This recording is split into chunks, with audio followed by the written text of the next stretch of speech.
And I think we are now living a very important juncture, a very important moment in our relations between US and China, the EU and China.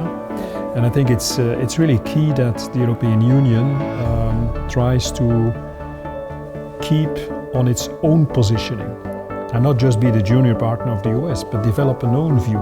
We share the Eurasian continent. We live on the same Eurasian continent.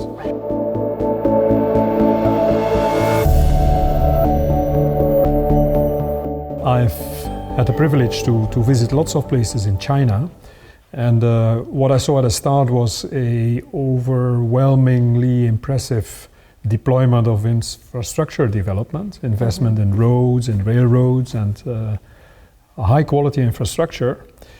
You still see this in Greater Bay Area, Shanghai, Beijing, but it's actually spreading all over China. And so I think for a Westerner, both the volume of infrastructural development, but also the speed is really, for me, the most impressive. And together with the fact that the situation of the people, the citizens, the average citizens, is really improved over the last 15, 20 years. And I think we are now living a very important juncture, a very important moment in our relations between US and China, the EU and China. And I think it's really key that the European Union tries to keep on its own positioning and not just be the junior partner of the US, but develop an own view. We share the Eurasian continent. We live on the same Eurasian continent. Right. And so we should try to continue to invest in mutual openness, fair trade, a level playing field that is fair to our companies, protection of investment and trade. I think, for instance, that the European Union should approve, all institutions should approve the investment and cooperation agreement.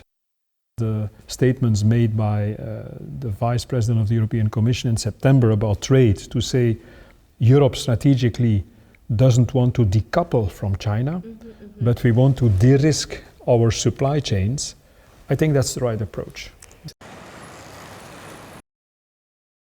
I think that Mr. Macron is right, and so we should make sure that we ourselves, Europe within the NATO alliance, are less dependent of the American support to protect our security, protect our societies when there is a conflict.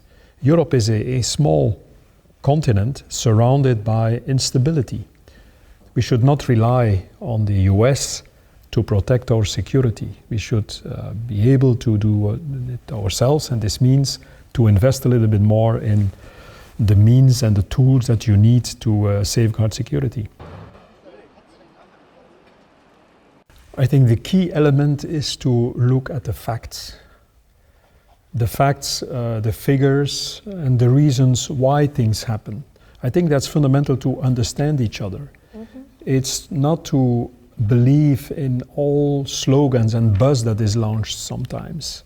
Misinterpretation, mispresentations, wrong presentations of reality.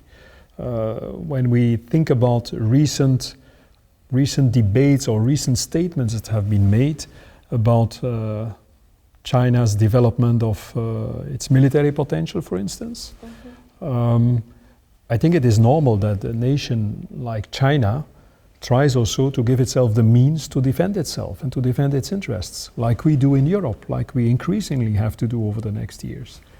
Crucial there is to understand each other, to see the facts, and not just to rely on, let's say, biased information that comes from circles that don't serve the long-term interests of people.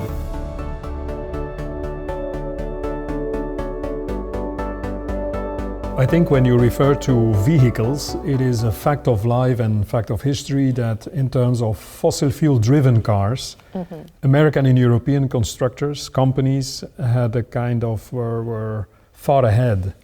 And it was not easy for Chinese industry to catch up. I think now it's a little bit the opposite. So in the new developments, electric vehicles, for some reasons, like for instance the possibility to start from scratch in China, Also the fact that you have some natural resources that are very critical to produce the battery, the vertical integration of your industry in that field.